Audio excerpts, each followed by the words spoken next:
wat? Ek myself my eerste prioriteit maak, maar is dit dan nie selfsugtig nie? Jy moet jouself jou eerste prioriteit maak. Het jy al in die slaggat geval wat glo dat dit onselfsugtig is om jouself heeltyd prys te gee? Daar is 5 maniere waar volgens die self elke dag kan opdaag. 1. Kliniese selfbeheeptheid. 2. Selfsugtigheid. 3. Om self te prioritiseer. 4. Om self te verloor. En dan 5. Om self doelbewus te pynig. Ek bespreek dit graag in meer besonderhede. Eerstens kliniese selfbeheeptheid. Dit is narcisme. En dit is 'n persoonlikheidsversteuring van patologiese selfbeheeptheid, gewoonlik ten koste van ander persone.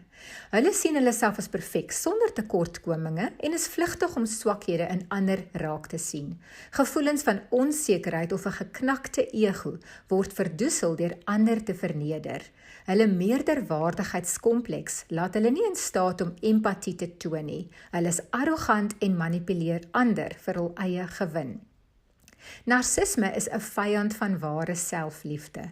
Hulle stap 'n alleenpad en laat wonde agter. Self is gebroke en poog ook om ander mense te breek. Selfsugtigheid. Soms verwar mense narcisme en selfsugtigheid. Onthou, narcisme is 'n siekte wat klinies gediagnoseer moet word, waar selfsug 'n lewenstyl van selfgesentreerdheid is, sonder dat dit noodwendige siekte is. Selfsugtigheid is eintlik 'n keuse. Iemand is selfsugtig indien hulle self doelbewus en konsekwent eerste stel of bevoordeel, terwyl ander mense benadeel word.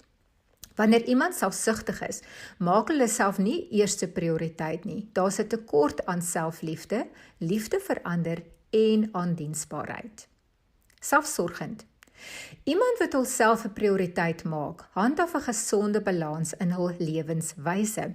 Selfsorg beteken dat 'n persoon hul eie behoeftes as ook die behoeftes van ander belangrik ag en dienooreenkomstig optree. Die basis van selfsorg is selfliefde en daarom is so 'n persoon in staat om vir ander liefde te gee en diensbaar aan hul gemeenskap te wees.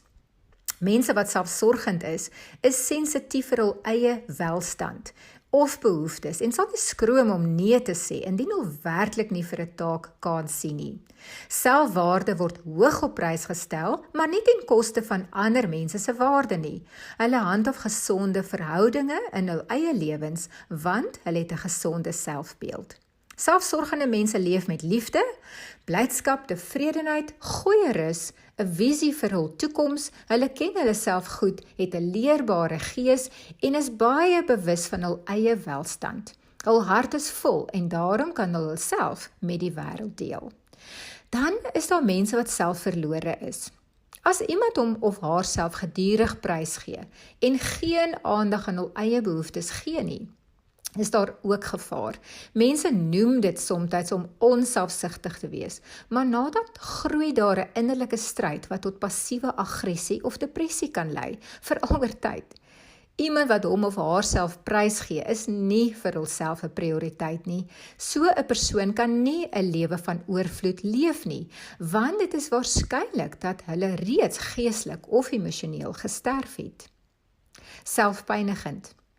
Waar narcisme deur selfbeheeptheid en arrogansie gekenmerk word, is selfpyniging meer as net die aflegging van eie behoeftes. Hier maak mense hulself doelbewus seer en benadeel hulle self. Hulle het waarskynlik iewers begin glo dat hulle die pyn verdien.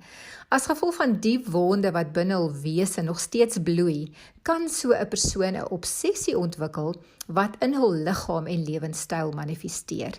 Dis duidelik dat hulle geen prioriteit vir hulle self is nie. Liefde ontbreek en die wêreld word deur gebroke lense beskou.